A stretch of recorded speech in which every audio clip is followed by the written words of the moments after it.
Okay, let's talk about WandaVision episode 3. Okay, before we get into the episode, please do me a favor, everybody that's watching this video, be sure to subscribe to the channel and please be sure to hit that like button. That really helps out. It helps with the algorithm. It helps the video get, pushed out to a wider audience. And it just helps your boy out, man. Hit that like button, subscribe to the video, and hit that little bell if you're interested in finding out and getting alerts for new Butler Did It content.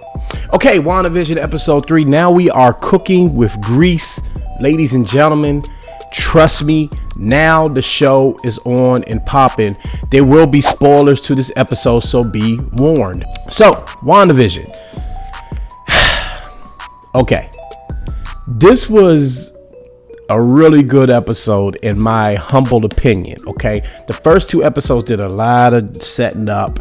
It really set up the world of WandaVision. It helps you understand that you're watching something different than anything you've ever seen in the MCU. It had this kind of like sitcom vibe going with it. It was going through the decades. First episode was in the 1950s. The second episode was in the 1960s. A lot of hammed up comedy, but you kind of got the feel for, okay, this is Wanda, this is Vision.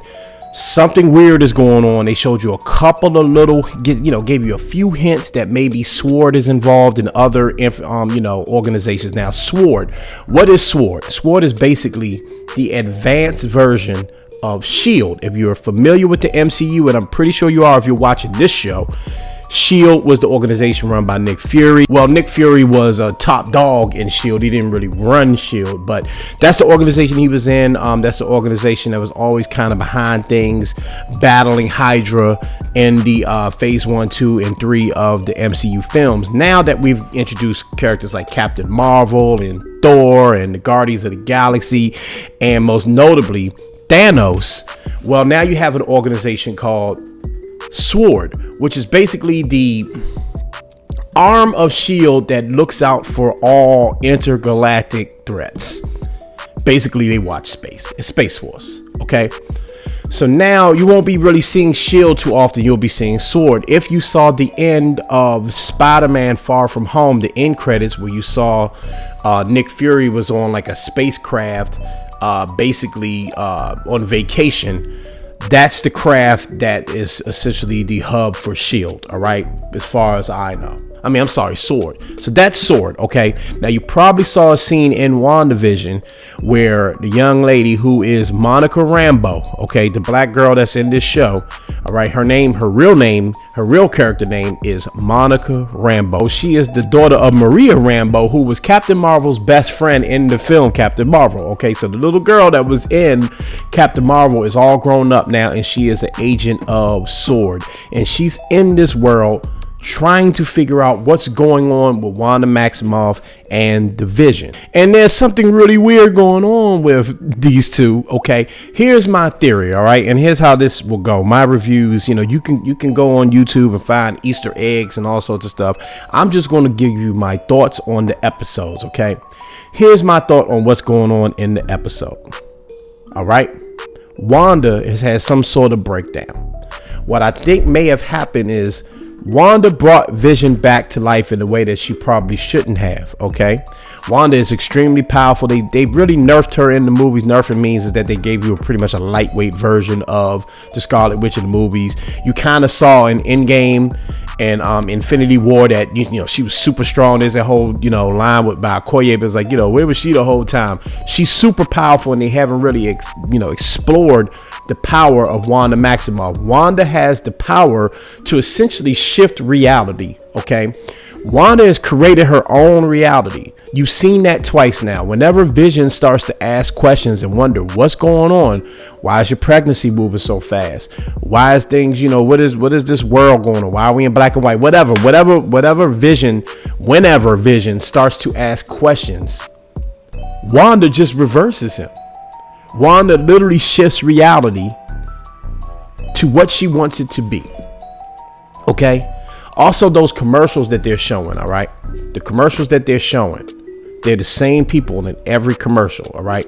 The first commercial was about a toaster. You heard the Tony Stark sounds going off and all that. I think that's her subconscious speaking to her, okay? Remember, she hated Tony Stark in Age of Ultron. She blamed Tony Stark for essentially terrorizing her home country. Okay. The second commercial was for a Strucker watch. Okay. Strucker is the person in the MCU who gave her and her brother her powers. Okay. The third commercial was this sort of Calgon Take Me Away commercial with the same woman in the commercial. And they say, hey, escape to your own world. You could be a goddess in your own world. Wanda Maximoff is a goddess in this world. Okay, she's the perfect American girl. She probably grew up watching American, television in her country. She's from a fictional country called Sokovia in the books, well, at least in the MCU. Okay, so let me slow down and just give it to you. Just lay it all out on the table. All right. Wanda Maximoff took a tragic loss at the end of Endgame. All right. I'm sorry, Infinity War. Okay, she lost the love of her life. She was also dusted away, snapped away by Thanos. She comes back. She has the big fight. They have Tony Stark's funeral. Wanda's sort of standing off to the side, and she mentions that, I think that Vision can still feel me and understand what's going on. She misses Vision. Next thing you know, her and Vision are living in this world. Vision was dead. All right. I believe she brought Vision back, created this little reality for herself. And that reality is starting to become dangerous. I think real people are trapped in this reality. And I think SWORD is trying to figure out how to snap her out of it because she is an Avenger and they don't just want to take her down. That's my theory. I mentioned in my last video that this is a House of M situation. Okay, there's a comic book run called The House of M. By the way, this whole show is based on several comic book runs. All right, and for all my folks, all my comic book heads out there, all my Marvel heads, feel free to comment below. Let's talk about any comic book that you see this show is based on. I know there's a Vision and Wanda comic that is based on. I think the one book is called The Visions, where Vision goes and lives like in a suburban world. There's a lot of books that this could be based on, but I'm gonna focus on House of M. All right. And not to give too many spoilers about House of M. House of M is a book that you should check out. Just know that Wanda created her own reality where mutants were in charge. Okay. And then at the end of it, because she was so upset about things, she whispered no more mutants, and the mutants were practically gone. Okay. Now, in my last review of this show, I talked about how I think mutants will play in this series. I think when it's all said and done, when they snatch Wanda out of it, and I think Vision is going to be a big reason why Wanda gets snatched out of it, because you've seen that Vision is trying to wake up. Okay, Vision is trying to wake up, and whenever he starts to get a little bit of reality, she snaps him right back. I believe that Vision is going to be the one that's going to have to shut Wanda down, and when that happens, Wanda's going to open up the multiverse. And when she opens up the multiverse, the mutants will come. Why did I think this? And I'm going to begin to wrap this up. Okay, why do I think this? There's a Spider-Man movie coming out, and they're casting all sorts of former Spider-Man actors and villains that were in Spider-Man movies that have nothing to do with the current run of Spider-Man. The Tobey Maguire Spider-Man, right? The Jamie Foxx character is coming back. A bunch of characters coming back. That shows you that they're doing the multiverse. Also, the film that's going to take place right after WandaVision is called Doctor Strange Multiverse of Madness, and Wanda Maximoff is going to be in that film. One last thing I'm going to say about the mutants. About a year ago, maybe a year plus, Kevin Feige, who is the head man in charge at the MCU, right, over Marvel Films, met with Patrick Stewart. Patrick Stewart confirmed this. Okay, Patrick Stewart said, yeah, I had a meeting with Kevin Feige. I can't really tell you what it's about, but it was about some films. Okay, Patrick Stewart is the Professor X, right?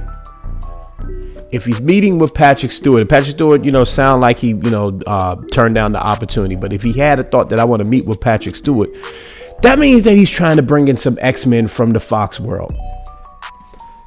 Wanda Maximoff is going to bring in the X-Men. And I got one more theory I'm going to run by you guys, and you let me know what you think. All right. You may have heard some rumors. And again, spoiler. Okay. Spoiler alert. At the end of this episode, Monica Rambeau, remember, that's who she is. Monica Rambeau is talking to Wanda. Wanda has her twins. Her twins are canon. Okay. Her twins are in the comic books. That's Speed and Wiccan. Those are her twins. They are mutants. All right. Wanda is talking to Monica Rambeau, And Monica goes, wow, twins. Why would have dunk it? Right? Wanda says, I was a twin. I had a brother. She alludes to the fact that he passes away. She really doesn't even say it, right? You see Monica starting to wake up a little bit, and she says, your brother, he was killed by Ultron, right? Wanda gets so upset. There's nothing Monica could say to get out of this. She tries all sorts of things. Oh, no, I didn't really. Come on, let me help with the baby. Wanda's so upset, she kicks the woman out of her reality, okay? It shows you that the thing with her brother, right, Quicksilver, is still hurting. If somehow she could bring back Vision and she can warp reality, would she not attempt to bring her brother back? But it's clear she's not doing this in the proper way. And there is a multiverse. You think she's going to bring back Quicksilver, but bring back the wrong Quicksilver?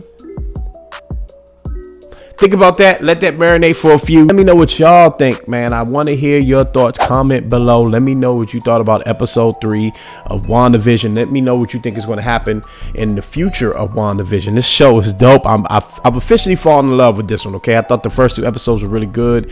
Episode 3 sold me, man. I am with it. I'm down. I am a fan of WandaVision, and I cannot wait to see what happens. And hey, if I'm wrong, I'm pretty sure I won't be disappointed, okay? Anyway, let me know what you thought in the comments below. Continue to keep it locked. Continue to stay fresh, all right? Stay fresh. That means keep your mentals fresh, right? That's what Marshawn said, right? Continue to mind your mental health, and continue, ladies and gentlemen, please, to be great. I'm up out of here.